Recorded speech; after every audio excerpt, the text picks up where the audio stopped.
Hello everyone, this is Rangila and I am going to take the class about projectile motion.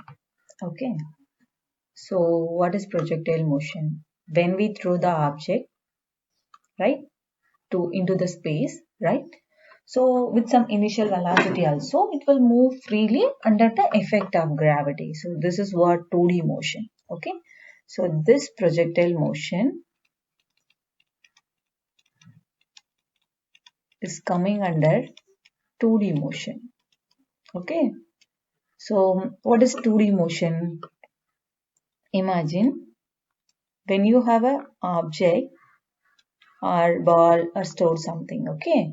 So, you just start throwing the object like this, okay?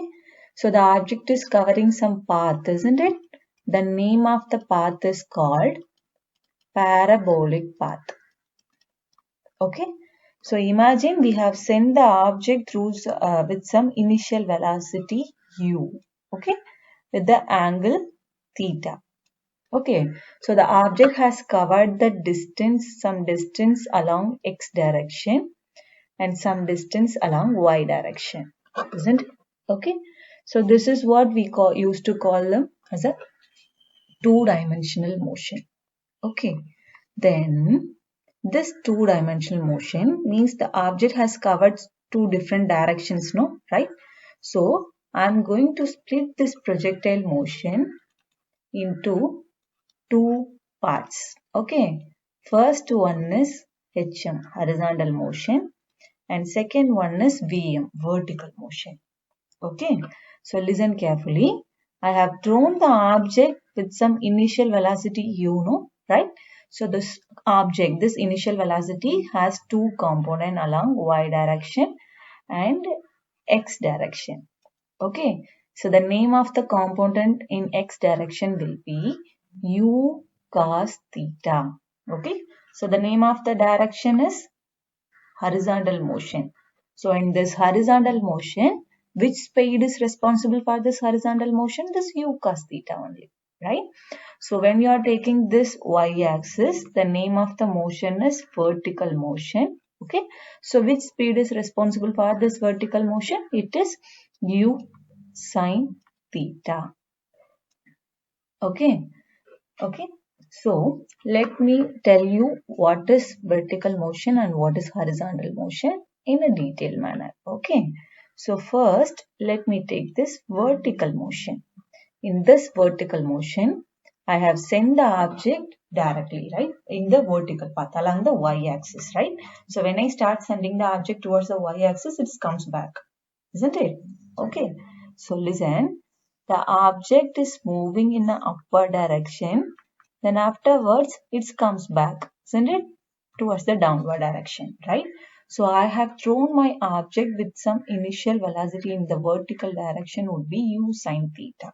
Okay, so the fact is that whenever we are sending the object towards the upper direction, the speed will decrease, no?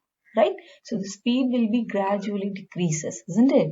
So u sine theta, then speed will decrease, then speed will be decreased, then speed will be decreased, and once it reaches the maximum height, the name of the maximum height is h max. Okay? So in this point, velocity along the y direction will become 0 because it is decreases continuously, isn't it? Okay, so in this case, what about this initial velocity u along the y direction? It is u sine theta. Okay, and for velocity, final velocity is 0. And what about this acceleration? Acceleration along the y direction is minus g because I'm sending the object towards the upward direction. So in this case, the acceleration due to gravity is acting in a downward direction, isn't it? So the acceleration due to gravity is denoted by the letter g. It is coming in the downward direction. So the sign for this case is minus. Got my point? Okay. Then let's talk about horizontal motion. Okay. So in this horizontal motion, I have sent the object like this. Okay. So it will be moved like this, right? So the initial velocity, which speed is responsible for this horizontal motion, that should be u cos theta only. Yes. So for this case, initial velocity along the x direction is u cos theta, and final velocity along the x direction is, what is x direction in the final velocity? It is constant because I'll tell you. Listen, when I just start throwing the object from this point O till the point B, just P. So from this initial to till this final, okay, the body has covered some distance. So listen carefully. From this point to till this point, the body is maintaining the same speed, means same velocity. So the velocity remains constant. Okay. So if velocity remains constant, what about this acceleration? The acceleration is zero, because why? Why the acceleration is zero? Because acceleration is dv by dt, right? So velocity is constant. So when you are differentiating this velocity, then we will get the acceleration as zero, right? So whenever you start combining this horizontal motion as well as the vertical motion, we will get the projectile motion. Got my point? Okay.